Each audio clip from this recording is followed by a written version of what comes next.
All right, hey everybody, back with another news feed here for you. This one, man receives a $1.4 million, $1.4 million speeding ticket for going 90 in a 55-mile-an-hour zone. This is right here, local 12.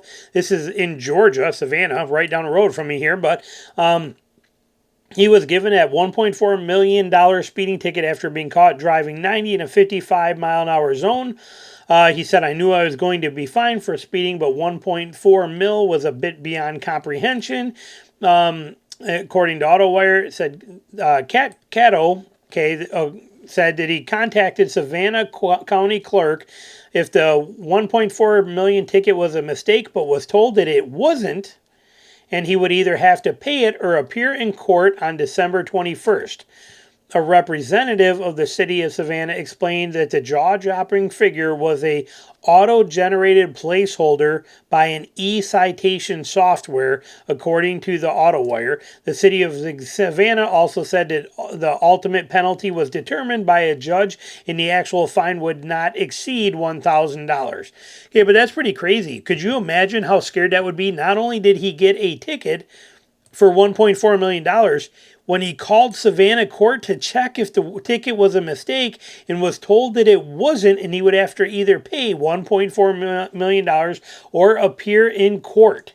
Talk about freaking out, okay? And then when, finally this representative gets back to him and explains what this is, but still, that's pretty scary stuff to be thinking, ooh, man, could you imagine that? I'll bet nobody would ever speed again if that was the case. Next one we got on here, too. Bring back the street trucks. Now, maybe you're not into street trucks. I am not right now either, but this list is pretty interesting because it is a fun walk down memory lane, and I will go through it quickly for you. But wait till you see these horsepower numbers and what some of these things are working with here. So, the Dodge Ram SRT. All right, so this was in the early 2000s, had an 8.3 liter V10, right? I think the same one that was in the Viper, I'm pretty sure. 510 horsepower, 525 foot-pounds of torque. What a beast, and you could get it in a manual. What an amazing truck. Moving on from there, the Ford, the SVT Lightning, okay, the original Lightning right here, and it came with a 5.8 or a 5.4 supercharged V8 and 380 horsepower, 450 foot-pounds of torque, 4-speed auto only. You can see the speed of these things. How fast was that? Did it tell? 0 to 60 in 4.9 seconds, top speed of 154 miles an hour. Okay, this you can see the numbers on here. The GMC Cyclone. I had a 1991 Chevy S10. It was the first truck that I ever bought brand new with my own money, and I bought it 100% brand new, and I loved it. But when I bought it, this was my dream. I was 16, I think, 16, 17 years old. This was the truck I really wanted. And they had one there at the dealer, and this thing was amazing, and it was incredible, and I wanted it so bad. Had the 4.3 liter turbocharged V6. But look at the numbers, actually, too. 280 horsepower, 350 foot-pounds of torque. We laugh at that stuff today. But look at 0 to 60, 4.6 seconds. That was pretty good. And the SSR, I never understood this truck one bit, but look at the motor that was in it. Get it with a 5.3 or a 6-liter V8, okay? 390 horse, 405 foot-pounds of torque, and you could get it with a manual, 5.5, 0 to 60. What a beast. The El Camino, the classic El Camino, awesome vehicle. And then the X-Runner right here for you, 240 horsepower, 270. But where is my dream? Right here. The Chevy 454 SS when I was in high school. My Spanish teacher, her husband, just bought one of these when I was in high school. I graduated in 93, but he had just got this, and we were all in shock. We were like, oh my God, that thing's got a 454 in it. We were so excited. Look at the numbers. 7.4 liter V8 producing 230 horsepower and 385 foot-pounds of torque. It's pretty bad, but what an amazing truck in its time. I mean, what a iconic classic truck. And then a Dodge Dakota RT, 5.9 V8 in this thing. Same thing, though. Look, 250 horsepower, 345 foot-pounds of torque. Pretty low numbers. Pretty interesting list, though. I thought you guys would enjoy it. I did. Just that little walk back down memory lane on some of these things. Moving on from there, don't forget, speaking of auto dealerships and stuff like that, this is a video that I put out about a week ago. I think it was, about a week or 10 days ago. But remember this. Keep this in mind. This chart is all of the brands that thought you as a customer need to pay them more. They thought, forget inflation, which is at 23%. We don't care. We will milk our customers for every extra penny we can. Stellantis at number 1, Hyundai at number 2, Toyota coming in at number 3, Ford coming in at number 4, dropping over to Honda, then going to General Motors and Nissan and Subaru. And Volkswagen in there, but I don't think Volkswagen's going to, I don't even know if they're in business right now. But either way, you can see these numbers are pretty staggering here at these companies that basically gave you the middle finger on this stuff. Pretty crazy. Moving on from there to this one right here.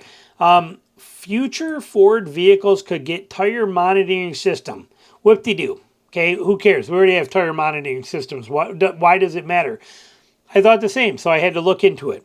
Let's look at this, okay? Again, you have to ask why. Well, they give us a why, but the why scares me even more than why I had to ask why. So Ford has put in a patent for a system, and it says, although we already have tire monitoring systems pretty much every modern vehicle today, Ford has filed a number of patents aiming to make its future smarter in that regard over the next few years. Who cares? It's tires. Well, that's what I thought.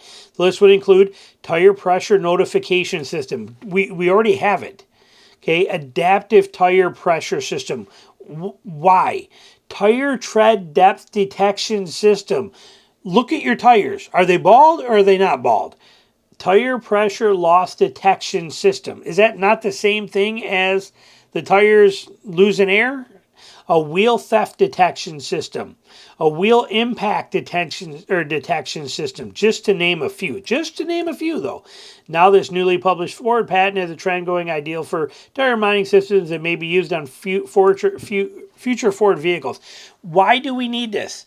It's all sensor driven. Look at this picture. It's all based on more sensors. Sensors everywhere. Here's a sensor. There's a sensor. There's a sensor. Here's a sensor. It's sensors everywhere that are monitoring everything that are going to give problems. And the other thing I do not like on this right here that we're looking at, look at this flow chart. Okay, here's your vehicle. Look at this flow chart. Operator to mobile device to network to their server. That's where all the information goes. This is where every word you speak, everything that you do, every time you touch the gas, you touch the brake, when you put it in park, when you put it in four-wheel drive, it goes from you to your mobile device to the network. Okay, mobile device or vehicle, but at either one, they go to the network and straight to the server. Notice that. This is the only way this arrow goes is to the network and to there. The only way anything from you or your phone goes is to the vehicle, to the network, to the server. Everything goes to Ford server. Now, you look at it a little more here. The main purpose behind these new patents is to explore ways to monitor the condition of non-pneumatic tires, which don't contain air pressure like traditional pneumatic rubber. Regardless, it's still important to keep tabs on these tires as they wear over time and potentially suffer damage. In fact, non-pneumatic tires can experience issues such as loss of rigid tire structure, deterioration of rubber spokes, imbalancing, and the presence of contaminants, things stuck in there. So, Ford, this tells us that down the road here, pretty soon, Ford thinks that we don't need tires with air in them anymore, and they're going to start look like those funky things that we see with all the little holes in it all over, and these little rubber spokes in there, and just a tread on the outside. And what is wrong with tires with air in them? They work just fine. It's not bad for the environment. It's not doing nothing crazy. They work just fine. And then when the tires are used, we use them to build berms and banks on highways and all that kind of stuff too. It's being recycled. I don't understand why you got to try and reinvent the wheel when the wheel works just fine.